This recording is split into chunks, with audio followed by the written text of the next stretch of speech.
One of the questions that I'm often asked about the reliability of the New Testament is whether or not these four accounts that are written by four different authors are really reliable. In other words, are they historical? And did the men who write their testimony about Jesus, are they telling us the truth? Because that's extremely important. If it's as many critics say, these are just myths that are made up, and that Jesus never said or did the things that are recorded in the New Testament, then that's an extremely relevant point. But in my 47 years of scholarship and studying the New Testament and writing and publishing and teaching at university, I've discovered that there are forensic methods that we can use to really determine whether or not these writers are telling the truth. And it's by examining the text itself. It's not by modern New Testament criticism, whereby we read what other New Testament scholars have written and then we make our own conclusions. But really, the proper way to determine New Testament reliability is to examine the text themselves, to closely scrutinize them and see if we can find any evidence forensically that the authors are lying or that they were somehow exaggerating the truth. Now, one of the things I noticed this morning in my own devotional time, I was reading the gospel that's written by Mark. And I noticed that in the event at the Sea of Galilee, where the disciples had been with Jesus, he has been feeding the 5,000 with the loaves and the fishes. And so after this concludes, they go down to the Sea of Galilee, and Jesus goes off to pray by himself up in the mountains. The disciples go down to the Sea of Galilee and they wait for Jesus there.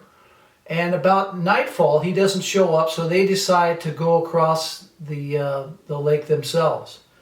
At about 3 o'clock in the morning, a storm comes up and they're in fear for their lives. Now, if you read John's gospel, there's no mention of something that Mark notes in his gospel, and that is this, that as they saw Jesus walking across the Sea of Galilee, Mark records that Jesus was intending to go past them.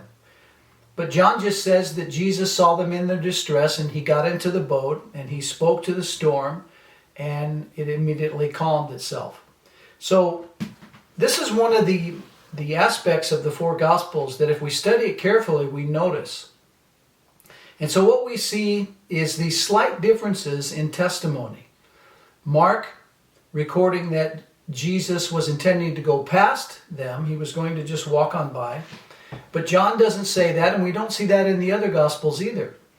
So why is that like that? Why do we see certain writers saying things that others don't? Well, this is forensic evidence that these four narratives are independent of each other and that each man is simply writing what he remembered. In John chapter 14, verse 26, Jesus told them that when he left, he was going to send the Holy Spirit to remind them the things that they had seen and heard from him. So these men set out to write very quickly after Jesus had been resurrected and returned to heaven. And we notice that Peter was often the first to recognize things about Jesus and respond.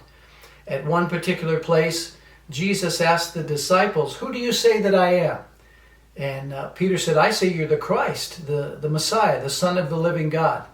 And Jesus commended him for noticing this because he said that it came from his Father in heaven, that by the Holy Spirit this was revealed to him.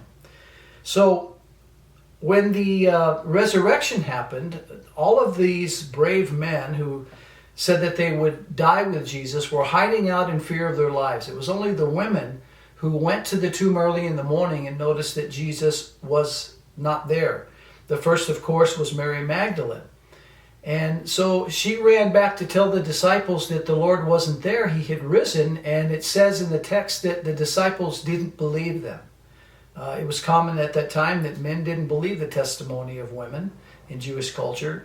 And of course, that was changed later on. These women became the pillars of the Christian church and reliable in every sense of the word. And they were seen as equal with men in the Christian church from that point on. But the first person to respond was Peter. He jumped up and ran to the tomb and saw that the grave clothes were laying in there in the shape of someone who had been in them, but they weren't disturbed. So Peter was very quick to respond to what he saw and perceived in Jesus. Now, the question of who wrote the first gospel and why did the writers write with anonymity? As we study Mark's gospel, we realize, and as we look at church history, we learn that it was commonly known that Mark had traveled to Rome with Peter, and that he often heard Peter recounting certain things that Jesus had done. So Mark asked for permission to write down many of the things that Peter had been saying, and of course he gave him that permission, and they decided that they were going to make an orderly account and publish a testimony from Peter. So the church knew in the beginning that Mark was the scribe of Peter. And this becomes very important because why didn't they call the gospel according to Peter? Why did they say Mark? Well, if they were going to tell the truth, and this is what the evidence points us to, then they would say, well, Mark was the author, and that's why his name appears on there and not Peter's. That's extremely important because critics of the New Testament assert that we don't really know who wrote the books, and therefore we don't know if they're reliable. Well, first of all, writing something anonymously is never an indication that the testimony is not true. At the beginning of John's Gospel, he said that Jesus once said that persons who give testimony about themselves are seeking only to glorify themselves, but someone who is writing about another is trying to bring glory to them. I think that made an impression upon John, and so he calls himself the disciple whom Jesus loved. That was his whole claim to fame. But it's these little things like this that we see that gives us reason to have confidence in the forensic evidence of the New Testament that it's telling the truth. Now, a couple places you can find this evidence. I wrote a book a couple years ago called You Are My Witnesses, The Men Who Saw Jesus. And one of the things that I detail in this book, in the second chapter of the book, called The Gospel Writers, is the historical records that Papias wrote that while Mark and Peter were in Rome, Mark acted as the scribe for Peter in composing the Gospel of Mark. In a 5-volume work called Interpretations of the Oracles of the Lord, Papias described the Apostle John telling him that Peter dictated the words of Mark's Gospel. And this is a brief excerpt from the text in my book.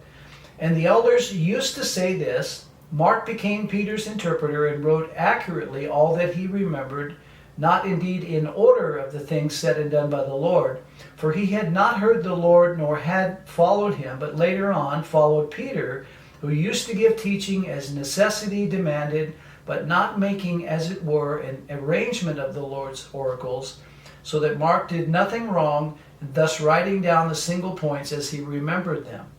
For to one thing he gave attention, to leave out nothing of what he had heard, and to make no false statements in them. So notice, this is from the early church historical records regarding the testimony of Mark for Peter's Gospel. Irenaeus also said that Mark had penned Peter's Gospel. He said Matthew composed his Gospel among the Hebrews in their own language, while Peter and Paul proclaimed the Gospel in Rome and founded the community after their departure.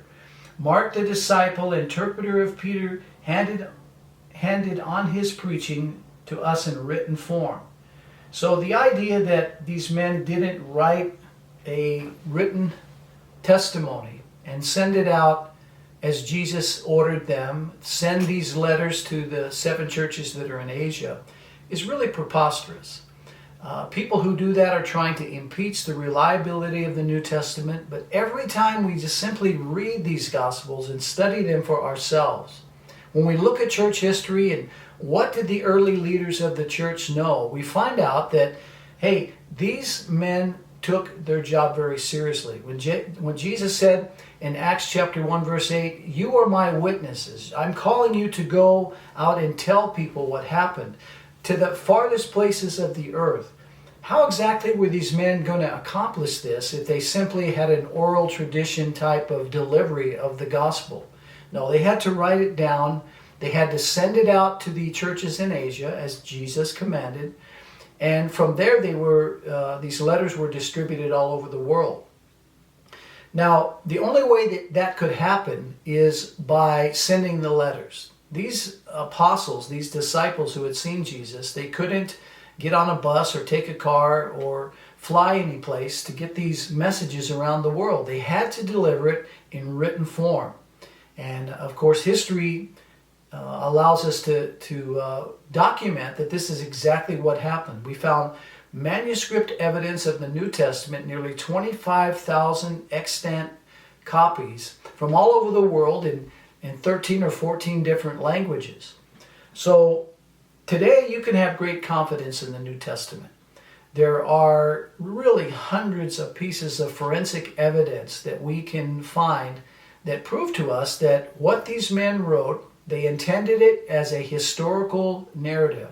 I was just looking this morning at all the places where it says early in the ministry of Jesus that they doubted him. They didn't believe he was who he was asserting to be. They didn't know he was fulfilling 400 messianic prophecies. They didn't understand this until after he had risen from the dead. But after that, they all very quickly got together and they wrote a written testimony and sent it, and we have it today. The narratives that are in our modern New Testament are virtually identical to these 25,000 extant manuscript copies we have. The idea that they were changed is ridiculous. The additions that are asserted are simply commentary that are written in the margins of these ancient manuscripts. If you examine my Bibles, I think I have 22 Bibles, you will see all kinds of my notes written in all of those Bibles. That's not intended as an addition. It's not a change. It's my observations. Do we really think that early Christians didn't write commentary in these scrolls, and we find these in the surviving manuscript copies? Of course they did. Words that are supposedly changed, misspelled, things like that are called textual variants, and so we can't trust the manuscripts. This is what critics say. But these words that are used are much like our modern translations. I have a New King James Version here that I've been using for about 30 years. I have a New Living Translation that I have here. And when I read these two and compare them, they're telling us exactly the same story. But they do use different words. The phrases are different, but they mean the same thing. If you want to do an intense study, you use the original languages and you study the Greek and the Hebrew words. But if you just want to get an overall picture of the New Testament and understand what's being said, I read every single day the New Living Translation. And so when I compare that with the New King James, which I often do, I don't really find any serious problems in the overall running narrative of Jesus. That he was born in Bethlehem, he lived in Nazareth, he began at 30 years old, he started performing miracles, which Isaiah and the other prophets said the Messiah would have to do in order to be the Messiah. He would open the eyes of the blind, make the deaf hear, the crippled walk, the gospel would be preached. In Isaiah 35 and also 29, the Messiah had to have these miracles to prove he was Messiah. And so when John the Baptist was taken to prison, he sent his disciples to ask Jesus, "Are you the one? Are you the prophet that Moses predicted?" And Jesus said, "Go back and tell John what you see. The blind see, the deaf hear, the lame are walking." In other words, remember what Isaiah said about the Messiah? That's exactly what I'm doing. And Jesus said, "Blessed are those who are not ashamed of me." And so even though John the Baptist was the greatest and the final of all the Old Testament prophets, he still struggled with his faith also. But when he looked at the Old Testament predictions of the Messiah and compared to what Jesus was doing, he said, this is the only one who could be the Messiah. So I hope today that as you really study the text of the New Testament, get down and read it and look at it and have confidence that what we have in our New Testament today has not been changed from the original manuscripts. It's been preserved by faithful men and women in the church, and we can trust it. So I hope you'll get a thorough investigation of your own, not studying the commentaries and the words of scholars who say the New Testament is not reliable. Forget that. Go back and open a New Living Translation and start reading the Gospel of John and just study and meditate upon the words and read them over and over again, and then go back and read the rest of the New Testament, and you'll come away with one conclusion.